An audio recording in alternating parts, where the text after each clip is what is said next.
my delegation is also here on a mission to seek your understanding of a different matter. And I hope you will forgive me if I speak briefly on that as well.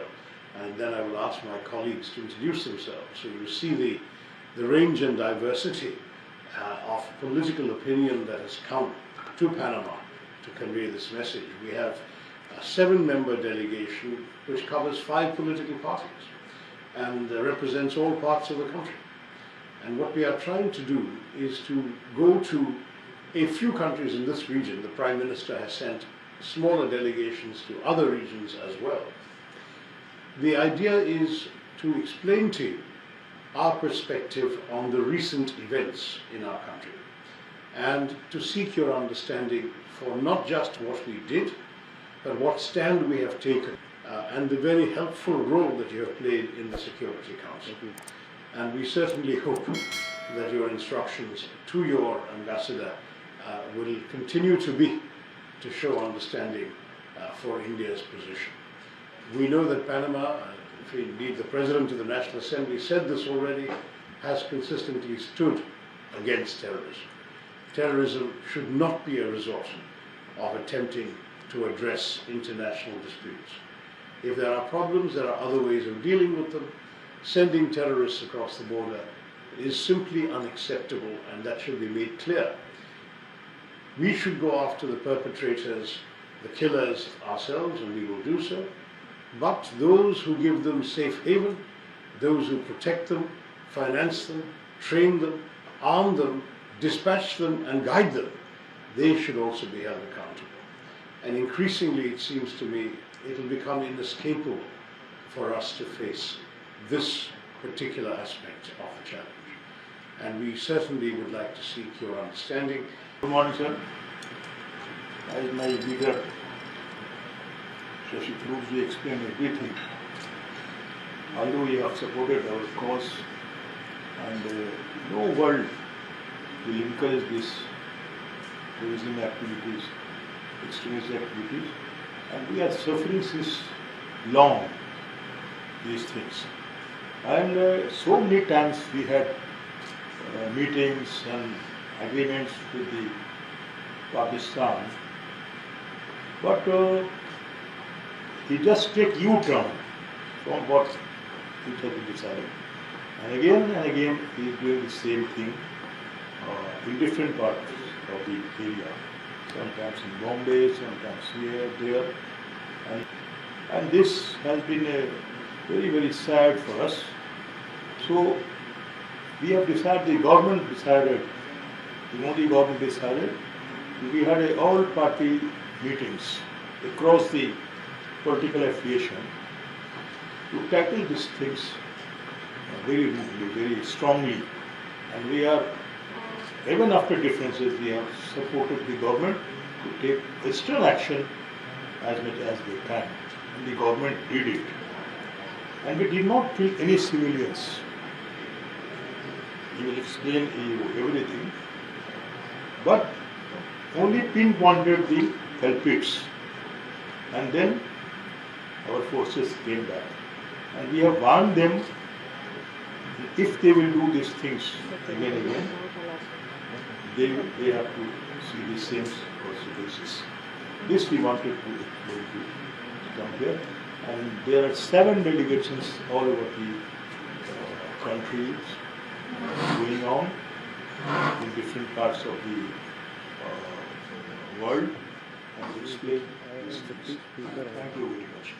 Besides the issue of counter-terrorism, which our chairman, Dr. Tharoor, has outlined, firstly, we express our deep gratitude to you, to the President, to the government of Panama for its unequivocal condemnation and unconditional support to India in this regard.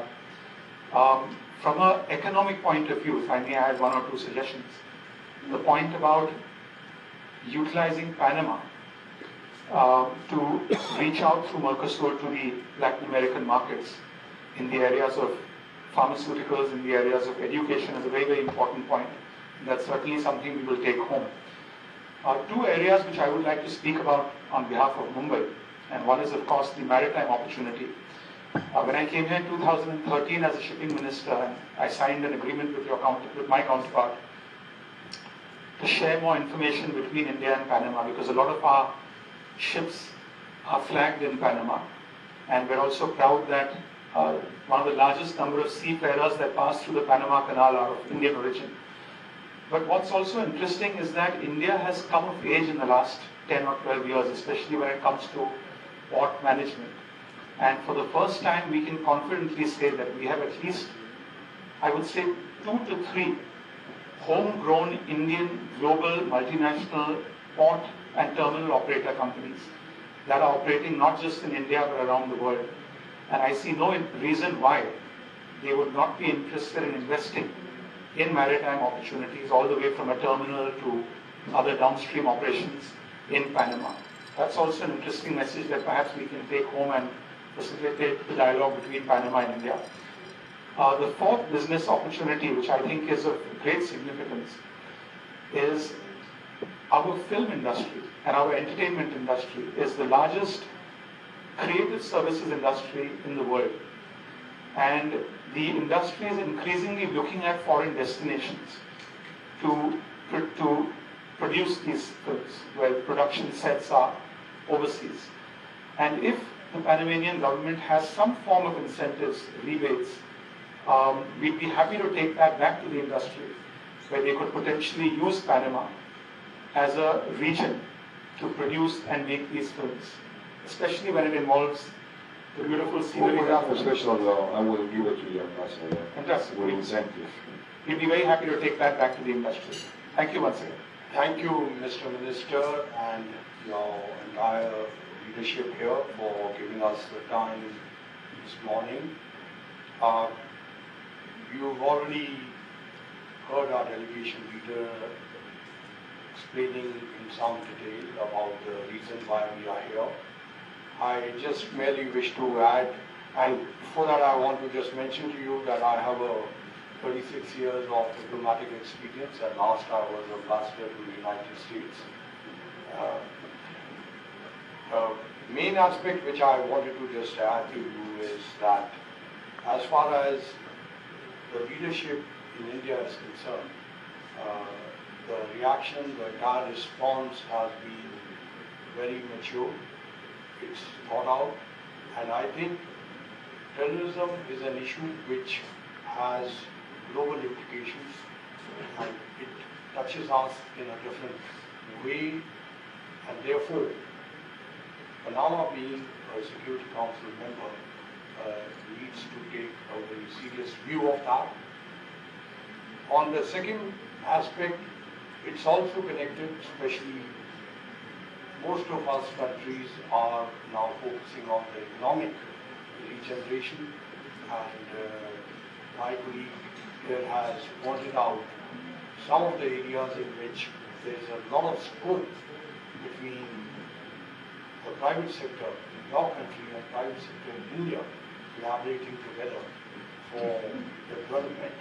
And apart from this, you have also mentioned about pharmaceuticals, about technology, IT, digital are all parts of it. So therefore we certainly look forward, and we take your message back that Panama is open for business. And I will only add that at some stage it may also be good to do a roadshow in India to make people more conscious about what are the openings and opportunities. Thank you very much. Thank you, sir, for having us here today. We're really grateful that, when you have shown your support with India with respect to the stand against terrorism. We have been facing it for quite some time. Every time we have tried to do a lot of diplomatic discussions and try to, bring it to conclusion. But with respect to Pakistan, we have not seen a similar response. And this time also, when they have, regarding the incident which has occurred in the Pahalgam, 26 people were killed, and it was 26 people in front of their wife and their children, with respect to asking them with respect to their religion, and they've been shot in the head. And this time India was like we had only a single voice. That was we are going to stand in all forms of terrorism. And we have retaliated, and in the retaliation also, we have carefully made sure that it was not an escalation, de-escalation. We have only identified the terrorist training locations, about 9 were located, and without any type of civilian disturbance or any sort of that, or the Pakistan military areas, they have only attacked on the terrorist training camps. And we have always been looking forward to, the other countries showing their support. And today we stand before you to give this explanation that furthermore, if any form of terrorism activity comes through Pakistan, we will definitely retaliate it. And we're very happy for you to show your support towards us. And thank you once again for having us here. So my name is Harish Madhu. I'm a member of Parliament, Lok Sabha. Which party? I'm from Telugu Desam Party, TDP. Andhra Pradesh. We have national parties and regional parties, and this party is currently the party in the government of the state of Andhra. I represent the state of Assam in the upper house. Assam is situated in the border of our country, which is surrounded by South Asian countries as well as Myanmar, and beyond that is China. So I think you understand the realities that a country can face when you have a hostile neighbor. Fortunately, till now we do not have hostile neighbor in my part of the country, but we have a hostile neighbor which is causing disturbance time and again, for which the recent one is killing of innocent people, tourists, in their holiday period, and that has been condemned by many other countries, including you. We are very happy about that. My delegation leader has already explained to you the situation, the background, and also the way ahead, what we expect from the Republic of Panama, and what in other cases what Republic of Panama can expect from us. That has been already mentioned by other members. So I leave it at that, and thank you for having us here. Good morning, Excellency. Thank you so much for having us here. I am Tejasvi Surya, Member of Parliament from Bengaluru, the IT and tech and startup capital of the country. Bangalore. Excellency, while members of the delegation spoke about what their cities can offer to India-Panama relation, since yesterday I have spoken to a couple of electric vehicle manufacturers from my city, because my city also happens to be India's electric vehicle capital. And like you are aware, the world over, especially countries that have electric vehicle two-wheelers on their roads, are greatly transitioning from their fossil fuel-based two-wheelers to electric vehicle two-wheelers, and Latin America is a very big market, and Panama can be an entry point for our electric vehicle manufacturers to enter the Latin American market.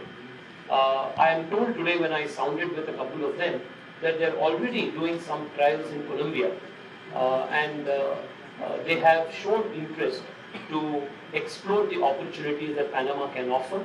I will take this conversation with our High Commissioner so that we can explore opportunities of how Panama can be the gateway to India's electric vehicle two-wheeler companies to the whole of Latin America.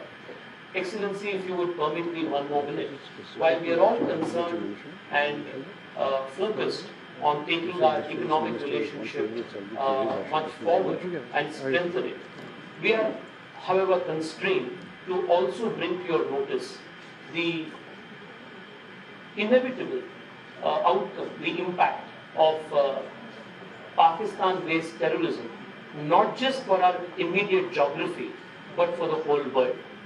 I want to take this opportunity to bring to your notice that most of the terrorist attacks that have taken place over the last few decades that has emanated from Pakistan has not restricted itself to its immediate geography but has footprints all over the world. The 1999 hijacking of the Kandahar airplane was orchestrated by Pakistani agents. You are aware, Excellency, that Osama bin Laden was found in Pakistan's Abbottabad, where he found a safe haven. The 2005 London tube bombings, of the 5 bombers, the investigations led to 3 of them being trained in Pakistan. The May 2010 New York Times Square bombing attempt, out of the 4 people who were apprehended, 2 of them were trained in Pakistan. November 2019, London, where 5 people were stabbed in central London, 2 of them were fatally, 2 of them succumbed to their injuries. A 28-year-old British national was of Pakistani descent and again was trained in Pakistan. January 2020, Paris attacks, an attempt to murder 2 people with a clever meat. This was again traced back to Pakistan. 2022, Excellency, there was an attacker with an armed pistol who took hostages in a synagogue in United States in Texas. The attacker, Malik Faisal, was again a Pakistani descendant. This is not an exhaustive list. The list goes on, Excellency. Iran, Sri Lanka, Paris. The point that I am trying to make here, Excellency, that our delegation through our leader is trying to make here, is that today it's an extremely interconnected world.